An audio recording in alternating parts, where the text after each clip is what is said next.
Hello, everybody, and welcome to Non Sequitur News for December 5th, 2024. It's Season 3, Episode 340. We may end up not even bothering saying what season and what episode anymore because we do it every day, and we have some news for 2025 coming right around the bend here, but it's a few weeks away. So, at any rate, today, Mayor Watt, that's me. Mayor of ohmtown.com, that's that. And the sentient AI, that's the visualizer for which I am referring to, the AI from the future. Hold on. We're going to be talking about these 10 articles. Carol Ubers. Using AI to hike rent. The price of fuel. Turtle hibernation. Iceberg part 2. Tiny home dangles. Oh, look, port fees increase. That's no stone, it's a hand axe. A tiny home train Airbnb thingamajig. I don't know, we'll talk about it. And finally, holiday light event is scary. Everything is powered by ohmtown.com. Go over there and become a citizen. We're new and I don't really advertise. I don't go everywhere and hype and all that kind of stuff, but we are broaching 1,000 subscribers over on the YouTubes. We are kind of chill here on Twitch because we do the show only an hour out of each day. And then on the weekends, we do another 2.5 hours each day. And so having you subscribe or follow us anywhere is a benefit. And we've got a lot of people that are downloading the podcast. That's always nice. Go down the podcast, download the podcasts. And we have a Discord and a TikTok, but who knows if TikTok is going to be around next year, and so much more planned, including the Patreon. So in 2025 is when the Patreon will really kick off, where all of the information will be there first and foremost. But we always do the show live. Anyway, I ramble, but that's why we called this Non Sequitur News.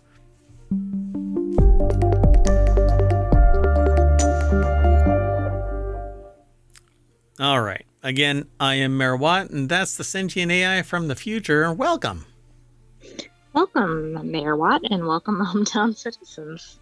And I'm scaring you already at the very beginning of the show.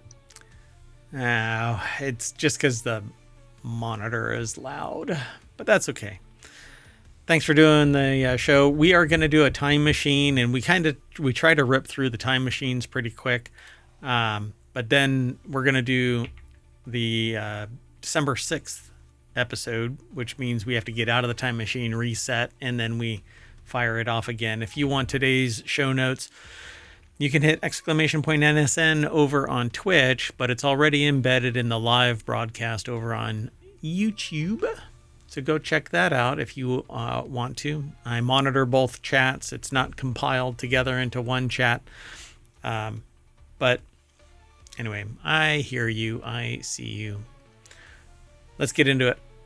The first article is, you can now use Uber to harass your neighbors by sending carolers to their door. Uber is re-upping its Christmas tree delivery service, but this year's festivities also include a door-to-door amateur chorus.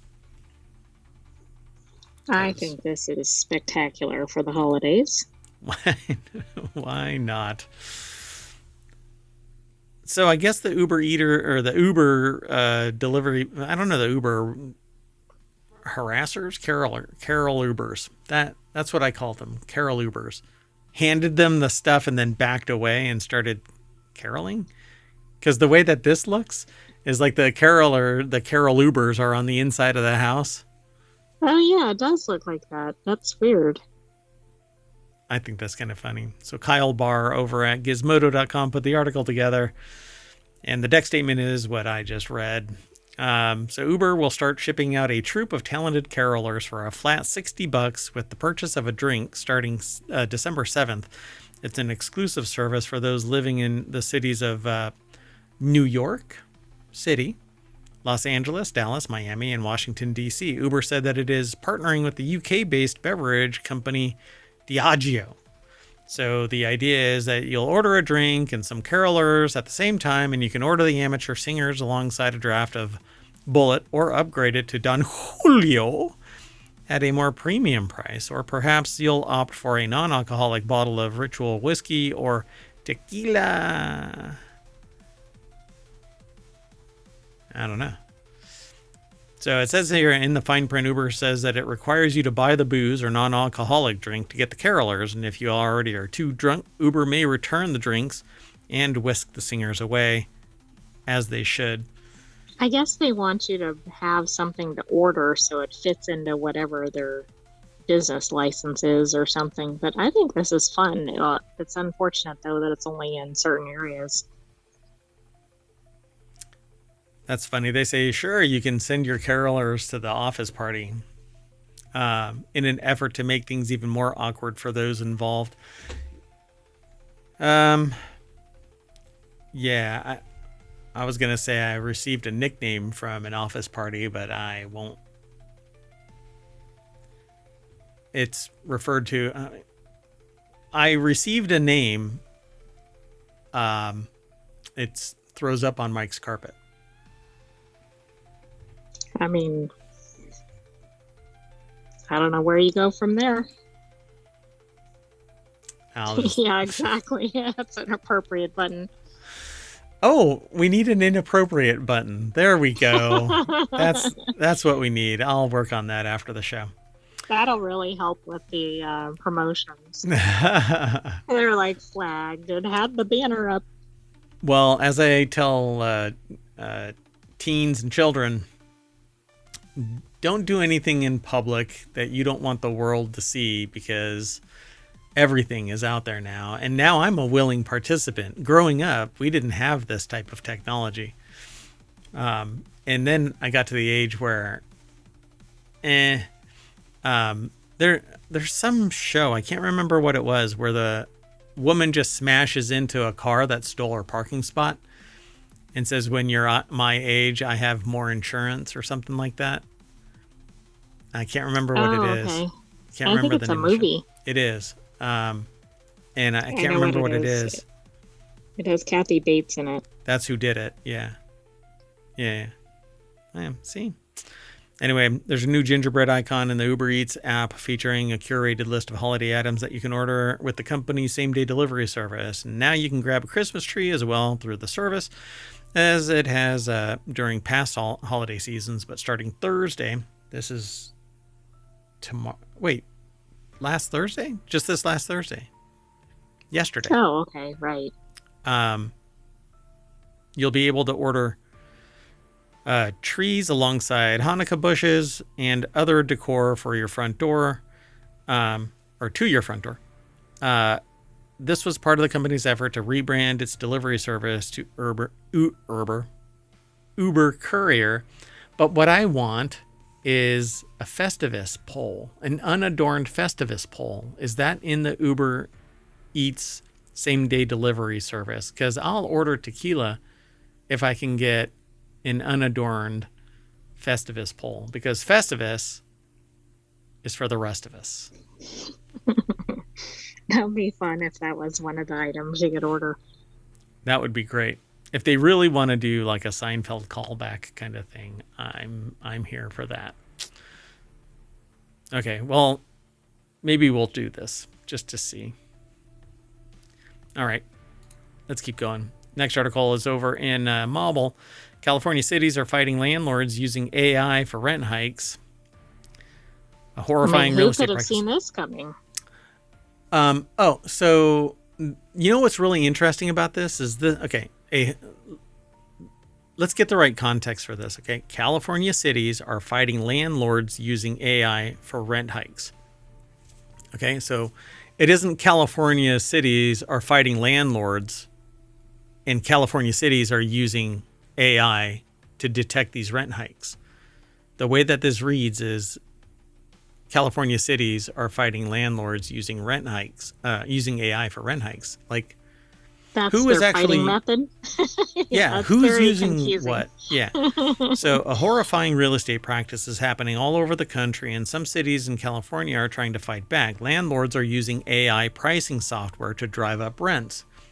And the way that this works is if you get a holistic view of everybody raising their rates, then you can justify raising rates. But really, it should be supply and demand, not you demand higher rates because you're in charge of the demand, right? You're like, well, I've got 15 properties and that's the predominant availability, so I'm going to start raising the rates. No, it's will people pay? But the real issue here is if you use AI and it's gathering telemetry and then spitting out a number saying this is how much you can raise your rates, then you can extract a higher price. And again, I have a differing view than a lot of people in business. Now, I'm not a CEO of a Fortune 100 company, and based on the climate as of a couple of days ago, or a day ago, if you're in the time machine, I don't want to be in the CEO pool because, well, I think it's coming to a head that the sociopathy of senior leadership of companies is burning some people out, I think. So, as California Attorney General Rob Bonta said, every day millions of Californians worry about keeping a roof over their head, and RealPage has directly made it more difficult to do so. That's because now people have the ability to go beyond arm's length and say, it's not me. It's not me raising the rates. It's an AI. It's a piece of software. It's just business. Because I'm a freaking sociopath, I can do that and just blame it on them. It's not me. It's supply and demand mechanics. Yeah, I mean I agree people will say that, but it's still the company. Like they're the one putting the price tag No, on something. no, you're wrong. I'm sorry, AI. It's a disembodied entity that is telling the human what to do. It's not unlike an alien visitation, right? You get probed, you wander around in a cornfield, wondering who you are for a little while, and then when somebody finds you, you say, aliens made me naked. Anyway, Louis Prada over at Vice.com put this article together, and it's a Texas-based company that created software that allows landlords to collect and combine their collective information about rent prices, thus providing justification for landlords in one state to raise rents when landlords in other states raise rents. I can call it out of a snippet. The headline alone allowed me, Exactly. a little bit of critical thinking. And there's two types of people in the world: those who can extrapolate from incomplete detail. And those going, huh? What? Huh? Anyway, earlier this year, San Francisco, currently in the midst of its own housing crisis, became the first city in the United States to ban the practice of algorithmic pricing. How are you going to do that? How? I'm raising rates. Well, justify it. I want to. Well, that's not within your right. Well, I guess we're going to end up in a court, and I'm going to sue the pants off of California. And you don't want California exposed, not like that. Anyway, California skips leg day. All right, let's keep moving. The next article is over on Four Wheel Tech. A California man allegedly steals over $40,000 worth of fuel from a gas station over a 6-month period. 19-year-old dude in San Diego earlier this week on suspicion of stealing thousands of dollars of gas. I wonder if they're using that same software rig where they open it up, hook up a couple of probes. Yeah, I wondered if it was the same scam. Yeah. Driving around with a plastic container full of fuel inside a GMC Yukon. Let's see. Prior to making the report, the sheriff's department said the employees had been working with Chevron's IT department for several weeks to figure out why their fuel consumption amounts were not matching the sale amounts at the end of the day. When they began reviewing video surveillance from the dates and times of the unauthorized transactions. Yeah, so they're using that rig, which I thought had been remedied, but basically it's a dummy credit card that tricks the fuel system into thinking that the pump is supposed to be dispensing, but the transactions never complete through the point of sale system. It just triggers the system into activating the pump so they can pull units. But it's two separate systems so that that kind of abuse doesn't go untracked. Right, but does it just take some period of time until they can figure out what's happening? They basically see, well, nowadays they see the pumps active, but no point of sale transaction going through. And then IT is in a remote location. They basically have a security operations center that watches all of the pumps and the transactions. And when something is out of alignment, they notify management at the location, and then they monitor and audit. They go back and they look at video for these oddball transactions, but they're all directed by, in this case, Chevron IT. The last one was some other company. I'm not sure which one it was, but it's the exact same thing. They basically use a fake card. That this is an inside job. They had to have known. Or yeah, how would they know how the pumps read the cards or whatever without knowing something specific about that station or that chain or something? $42,000 worth of fuel. 42, dude. 420. Yeah. Anyway, all right. Pretty neat. I mean, that is a lot of gas, though. Although maybe not, right? It's At like one today's tank. prices. Yeah, exactly. All right, let's keep hustling. The next article is over in Non Sequitur News. A turtle hibernating in a frozen lake intrigues the internet. Quote, what the heck? TikTok users were amazed by the scene in the clip, with one saying it's no surprise these things survived millions of years. This is kind of no shit news. Yeah. No, so just so everybody knows, this frog has not received or has not lived millions of years. Wait, this turtle. Or turtle. Sorry, I thought it was a frog. Whatever. Anyway, the turtle does not. Okay.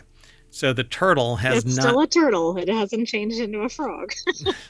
Sue Kim, let me start over. Sue Kim over at Newsweek.com put this article together. And it says, the footage begins with a person standing on the lake's icy surface, pointing out that a turtle, not a frog, beneath the transparent sheet of frozen ice sitting there. Taking a few steps further, the person highlights that another turtle, in a similar state, suspended motionlessly beneath the ice. The caption is, had no idea snapping turtles hibernated like this.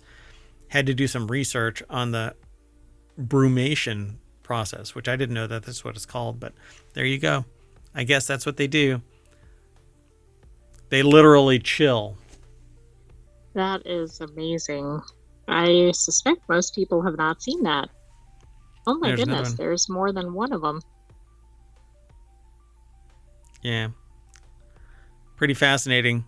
So brumation, the term for reptiles' dormant state during cold months, is a natural survival mechanism. I've always thought that it was like going dormant or hibernation. I didn't even realize that it was, if I'd heard this term before, I forgot it. So unlike true hibernation, which is seen in warm-blooded animals, brumation allows reptiles to significantly slow their metabolic processes while remaining somewhat reactive to their surroundings. But if you're frozen underneath the ice, you're not reacting to jack. During brumation... Hopefully not. I mean, if you're actually frozen, you're not doing too much. I'm brumating. Oh, is that what you're doing? I thought your screen froze. So the process is commonly practiced by temperate species and is necessary for reproductive health. What? I don't know. I guess we do a form of that, but it involves the test tube and liquid nitrogen. Let's move on. Not even going to read the rest of this, because if you are interested in this thing, then you can click the link. But yeah, turtles brumate or go through brumation is the act of brumating, and one brumates. I don't know. Moving on. Next article's over in Non Sequitur News. It's a good name for a podcast and a live show and a YouTube show over at ohmTown. Anyway, viral clip shows moment an iceberg flips over in rare phenomenon. Just to let you know, it's a sign that the iceberg trusts you and that it wants you to rub its tummy. Okay. And you know that it really trusts you when the iceberg shows you its butthole. Anyway, a climate data scientist says that as sea surface temperatures increase, we will see more and more icebergs flip like this. It's because they're really comfortable and they want you to pet them. This is really crazy. Like, I didn't even know they could flip over. Oh, yeah. The tip of the iceberg, so to speak, depending on the orientation of the melt, if it gets lopsided, it'll roll over. And I've actually seen these happen before. I'm surprised it says rare phenomenon. No, we just barely see it. It happens all the time. So in the background, a voice can be heard saying, "Oh my God," as the iceberg begins to tip over. So there it goes. Hold on, wait for it. And so what you'll end up seeing is this really, really old ice. And the older the ice, the darker blue it is. Wow. So essentially the center of gravity changes. And so there's a TikTok video and the iceberg is rolling it looks like over. It's coming to life or something. Like, it'd be pretty alarming if you're sitting in the water. It's like a giant blue whale surfacing or something like that. Mm-hmm. And sometimes they calve, and so like a portion will break off because it shears, because the water is actually going in between it and causing the ice to shatter. It warms up inconsistently. So yeah, it's pretty cool. That's where it stops. But you can actually go over to YouTube and do a search for iceberg flipping over, and you'll see others. It happens actually quite a bit. Wherever there is an iceberg, it will eventually flip over. They don't always stay that same direction. Like once they calve, they'll warm up, roll over, blah, blah, blah. So, however, he suggested that a more likely explanation to... hello, everybody. Sorry about that. There was a glitch in the Matrix, and so this is actually part 2, but we're going to stitch them together. I don't really do editing, but we had a technical issue. For whatever reason, Microsoft Edge decided to update or install or do something, and it took 40% of my CPU. And while you are streaming and compiling high resolution video and audio and working with an AI, it killed my stream and everything else. Anyway, so this is still the Time Machine episode, and maybe it was the Time Machine. So again, it says the NASA-funded study published in Science, it's a journal, in January 2023, estimated that the global glaciers could lose up to 40% of their mass by 2100 under temperature increases ranging from 1.5 to 4 degrees Celsius. And that is a significant amount of global anthropogenic heating, climate change caused by humans. And it remains ignorant to assume that this is not something that we are causing as humans as we spew out greenhouse gases. Right. I think the Arctic, for the first time, at least in modern times, might actually have no snow or something. I mean, these things are actually happening at a rapid pace. Yeah, no aggregate increase or stasis in snow generation. It's basically losing now. Not just getting smaller and then piling on later on in the season, it's actually losing. So it says in Iceland, glaciers cover around 10% of the country's area, but are rapidly retreating. A November 2020 study, that's 4 years ago now, folks, in Frontiers in Earth Science, found that some Icelandic glaciers had disappeared entirely or had been classified as dead ice, no longer contributing to glacier dynamics. So they say the retreat is evident. Let's keep on going, though. we lost a lot of time due to a technical issue, so let's keep moving. This next article is over on Non Sequitur News. A tiny homeowner decides to dangle to save space. Internet isn't convinced. Living in a tiny home naturally means that there are limitations in space. One man didn't let that stop him from having a functional workspace. Now, I'm not sure what the dangle is, but I know of a tiny home that is like the world's smallest tiny home. And it's basically on this tiny, I think it's like a 4x6 trailer. And his bathroom is actually outside in a storage container that's tacked onto the outside of the unit. So if you want to use the bathroom, you have to leave your tiny home, take it out of the storage place, set it down on the ground, do your business, pack it back up. Hopefully you're not in a hurry. Don't sneeze. Don't drop it. It's basically a porta potty, but it's just it's just a box that you set down, and it is a composting toilet. This is the thing that's keeping me away from having a tiny home. I need like city plumbing and water Modern and plumbing. Yeah. Exactly. Yeah. I don't even want probably the major limiting factor for tiny homes. I don't even want a septic system because I don't want to like run out in my 40 acres to catch a football and I splash because the septic system backed up because the water table increased or something, or let alone like a tank, and be like that lady that we talked about at the beginning of the show. That nobody was there for that. But anyway, a lady went out to get her cat and shuffled Fell off into this a mortar. sinkhole? Shuffled off this mortal coil via a sinkhole. But we're predicting that because we're in the time machine. Oh, yeah, because that's tomorrow's news yesterday. Anyway, let's move on. This is the tiny home that decided to dangle to save space. And I think we do need to play the video here. Oh, really? So, well, I mean, just so we can see what's going on. Brian Dillon put this article together. It's over at newsweek.com. Let's see. I'll play it. Oh, so there's like stuff hanging from rafters. Oh, and the TV is up in the rafters of the tiny home. And so they have like a little seat so that they can watch TV and use their computer. And how did they not fall out of it and, end up in the emergency room or something? Oh, no, they're going to get into it. Yeah.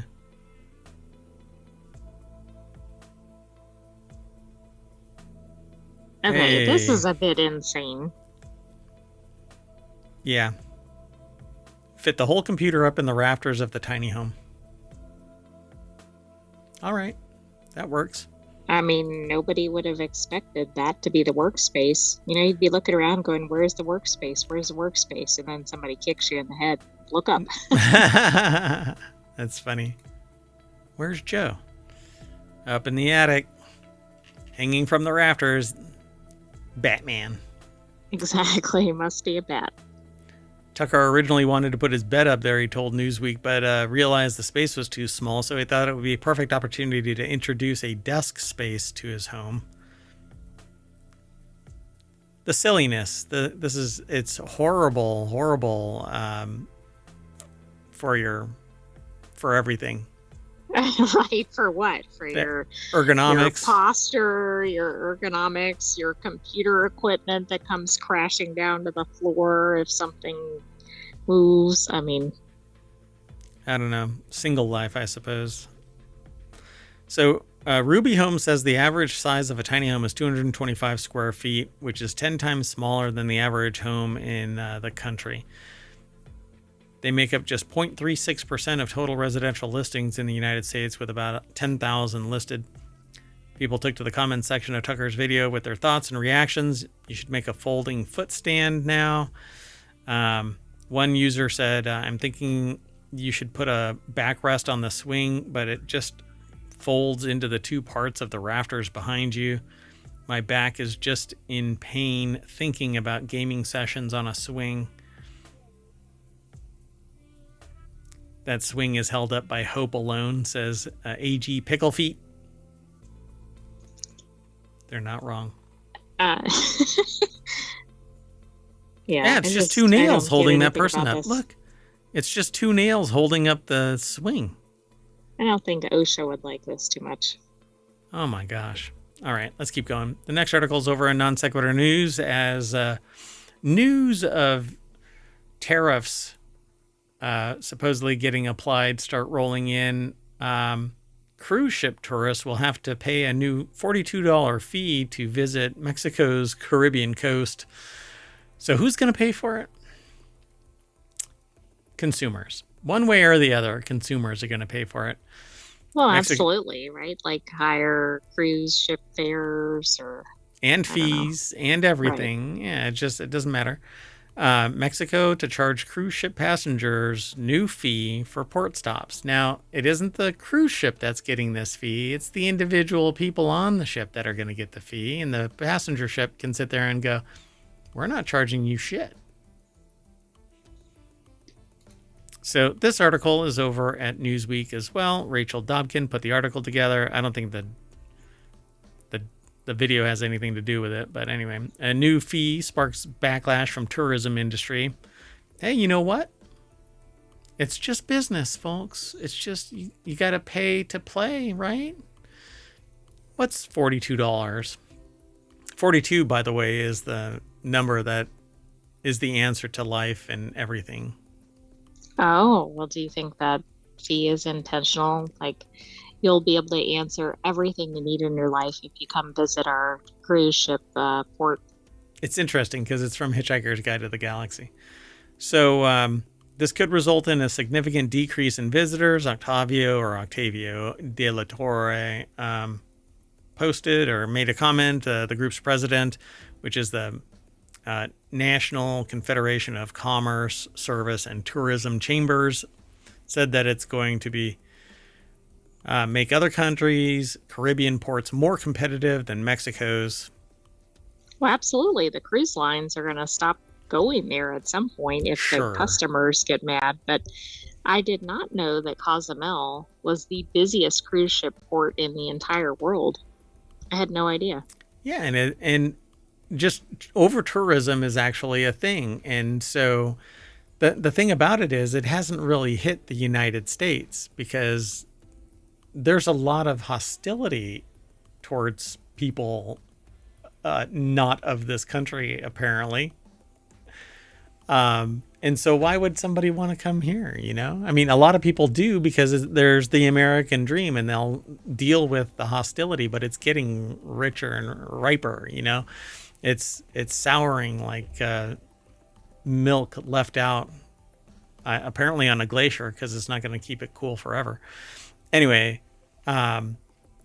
cruise ship tourists were originally exempt because they slept aboard the ships, and some don't even get off the ships when they're making port calls. But the bill, which will go into effect next year, also increases airport immigration charges and entry fees for nature reserves and everybody making a port.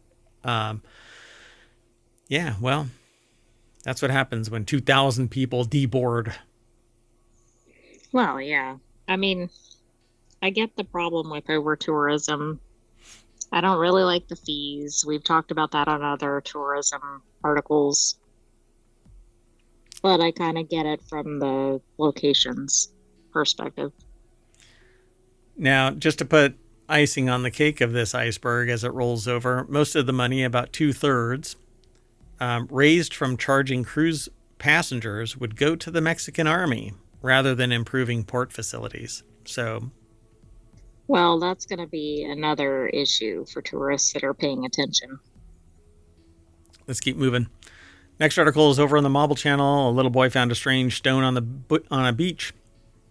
Archaeologists told him that it was a Neanderthal's hand axe. The artifact is now on display at a museum in southern England. Experts say the find is so rare that most qualified archaeologists would never find one themselves. Oh my gosh. Of course this is. This article is by Sonia Anderson over at Smithsonian Magazine or smithsonianmag.com. It's a flint hand axe, of course. it's been chipped away to make it sharp on the edges Oh, okay. so that you can hold it and then you cut using that. The hand axe seen here next to a 20 pence coin is between 40,000 and 60,000 years old, according to whoever analyzed this. But I don't know. I find it really hard to accept that this is demonstrably 40,000 to 60,000 years old. I don't know how they date these, by the way. Why couldn't somebody come along and find one of these flint axes, flint stones, and just chip it off? Right. Yeah. No, I agree. It's interesting that the kid visited a museum and then went, "Oh, I've got one of these." this is what I have." Yeah, that's pretty neat. And the boy brought his find to the museum, where experts concluded that it was a Neanderthal hand axe carved by an extinct group of humans between 40 and 60,000 years ago. Not 40 years and 60,000 years, but 40,000 years. So many similar artifacts have been found in Europe and Asia. Neanderthals made such tools by chipping away at flint to sharpen them into triangular shapes. They might have used the axes for cutting, digging, butchering animals, or chopping wood. The axe that Witten, the boy, had found likely dates to the late Middle Paleolithic era. The pointed tool is so rare that most qualified archaeologists would never find one themselves, because why call that out?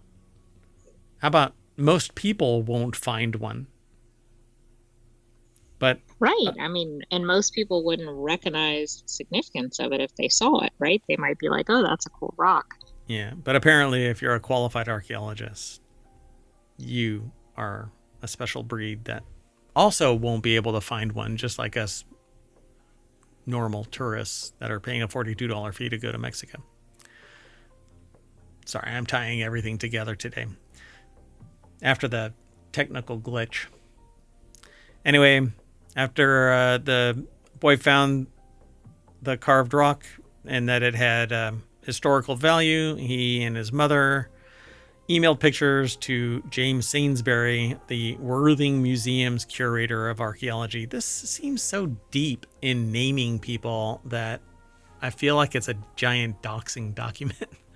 Anyway, I guess it's pretty neat. It might be because of the source. I suppose. Like they're not just giving it a overview. They're actually trying to give credit for the locations and etc. But Yeah, I suppose so.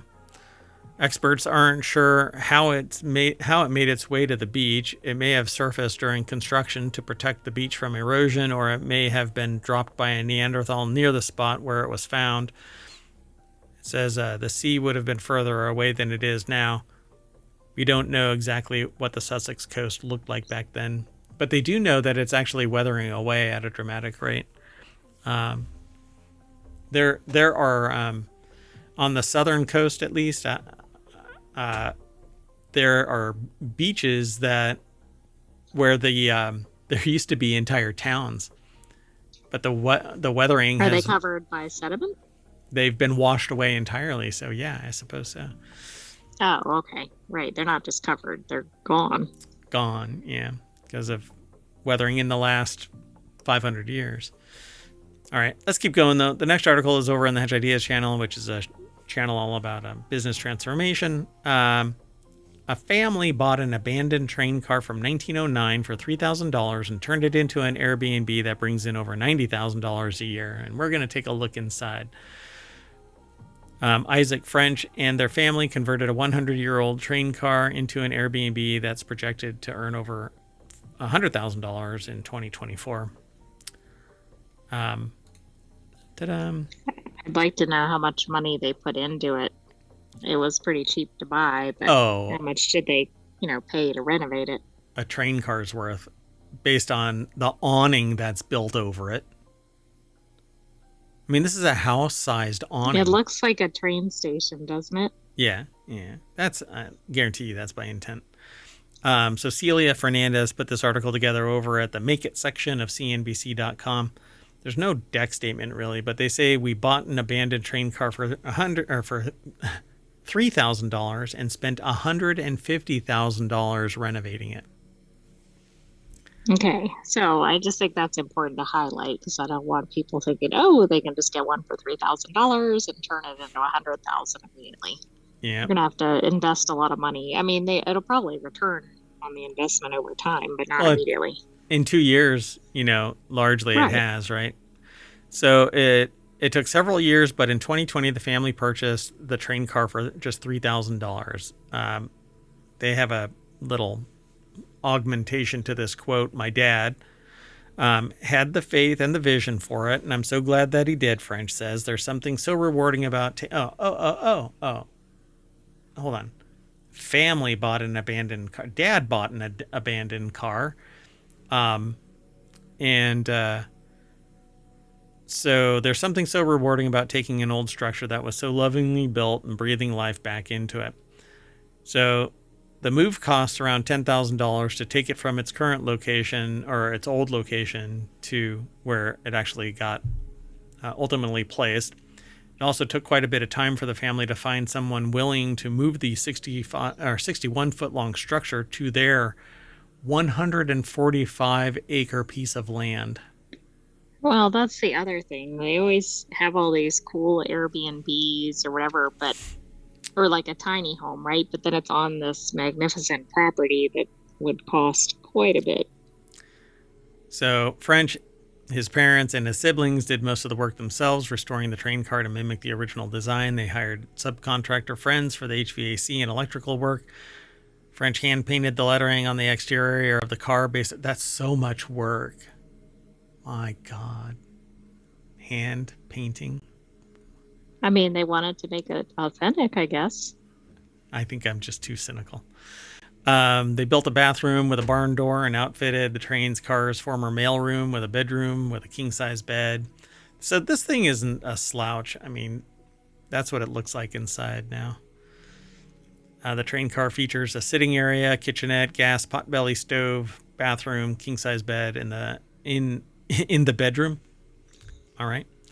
In the first year, the train car had 90% occupancy and roughly $14,000 in revenue. Since then, revenue has increased to between $75,000 and $90,000 a year, according to documents. And this year, 2024, it's projected to make $105,000.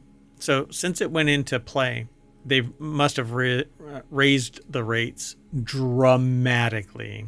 Well, absolutely. Like if it's sold out every night, they're like, okay, we can raise Yeah, the rent. considering the first year it was 90% occupancy and only made $14,000. Yeah. But they also might have continued to upgrade it, and then I don't know, maybe they did all that before they ever started renting it out. I'm not sure. I guess they No. couldn't continue to upgrade it because it's always occupied. Yeah, it has to have an occupancy whatchamacallit, certificate. It has to be That's right. a lot. Hmm. You have to be able to live in it. So in 2023, the train car was booked 231 nights on Airbnb, and it has about 65% profit margin with 30 to 35% overall revenue going towards cleaning costs, ongoing small maintenance and repairs, property taxes, and insurance. Well, maybe they didn't have as many days open for rentals during the first year or something, because it does say they're not going to raise the rates. The family knows that they could raise rates per night of the train car, but French says that they don't plan on doing that because they find it fulfilling to play host to people from all over who want to experience a piece of history. Yeah, all right. It's cool. Wait. Was there another number in here somewhere? Oh, yeah, that's it. Okay. Yeah, I said pretty much everything. I mean, it looks very neat. It's really cool. Let's scroll back. I want to see. This doesn't look like the original, though. Right? Yeah, maybe. It doesn't look like it to me, but Maybe it's just the perspective of the camera, the photograph. Huh. Yeah, maybe it is.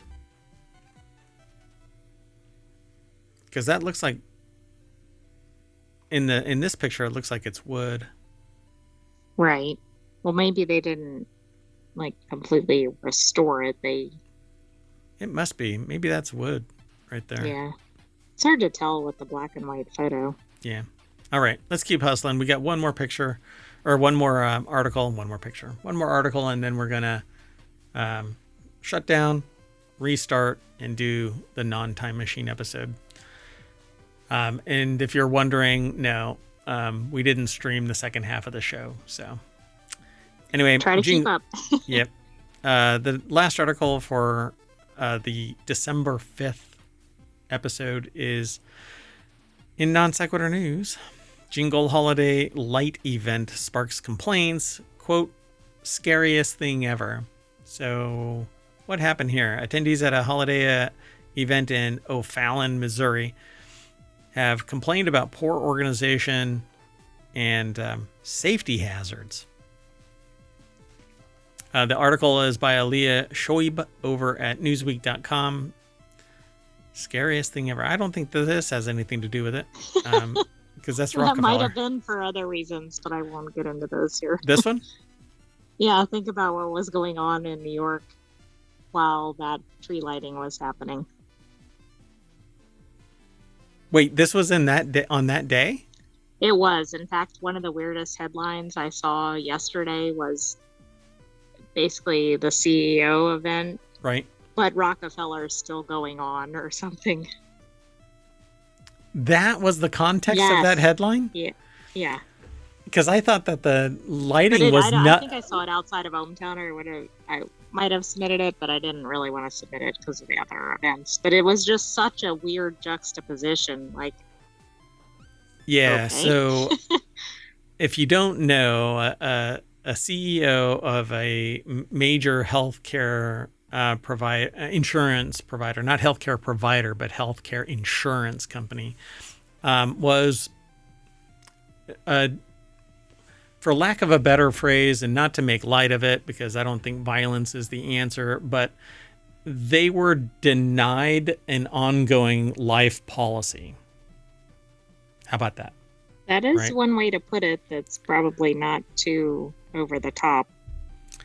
And again, not to put too much to paint this in any other light than it's a shame that that events have led to this, but the internet and probably a lot of people who aren't engaging in it are nonplussed by the event. In fact, they probably don't give a shit.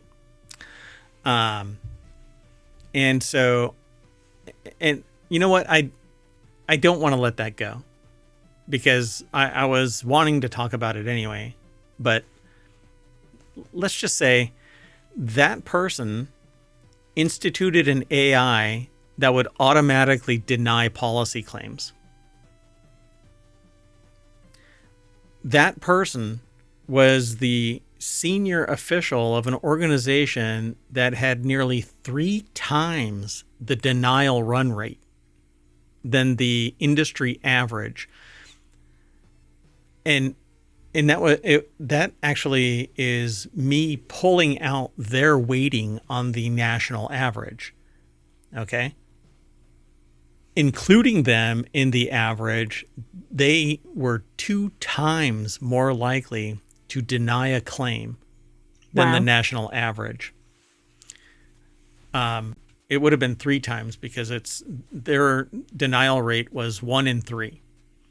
And without them, it ended up being 13%. So, yeah. Their denial rate, including them, was 36%. Anyway, so this thing, it says here, several attendees of a holiday event in O'Fallon, Missouri, have complained about poor organization and safety hazards at its opening night on Friday. That's today, though. Right, this is yesterday today, or yesterday tomorrow, or something.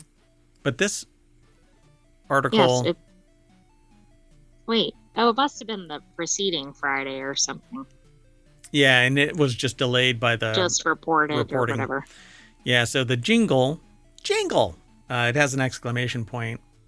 Holiday event promised a festive display of 4 million lights and other activities such as ice skating and snow tubing. However, attendee Lauren Hill, probably not that Lauren Hill, right? No Y. Let's see her if she can sing. Yeah. Right? Lauren has a Y in it, right? It does. Yeah. So Lauren Hill told the singer does, not this person. Yeah. So Lauren Hill, not the singer, because there's no Y. Just circle all the way around that. Told local outlet First Alert 4, the Fighting Force, that the event fell short from the moment that they walked onto the venue at Carshield Field. Well, anyway, whatever they had laid out for us to walk on was like the scariest thing ever. And this sentiment was echoed by another attendee, Dora Young. Probably goes by Dora the Explorer, which doesn't rhyme. I mean, why not? But okay. If you have a famous singer, might as well have a famous cartoon character. Young Dora said that it was unsafe walking across the grounds. As soon as we get down, we realized that it was icy everywhere and that they had these mats out and I'm thinking, oh, that's a safety hazard. This was unsafe for the elderly, for kids. Apparently anyone with common sense, they don't have any pictures. So all of this is kind of sucky, but it's okay. I wanted to talk about it and just...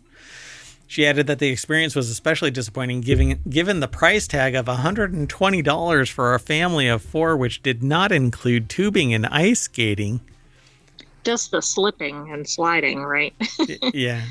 Wow. I guess it could be tubing if you just like tuck into a cylinder and slide.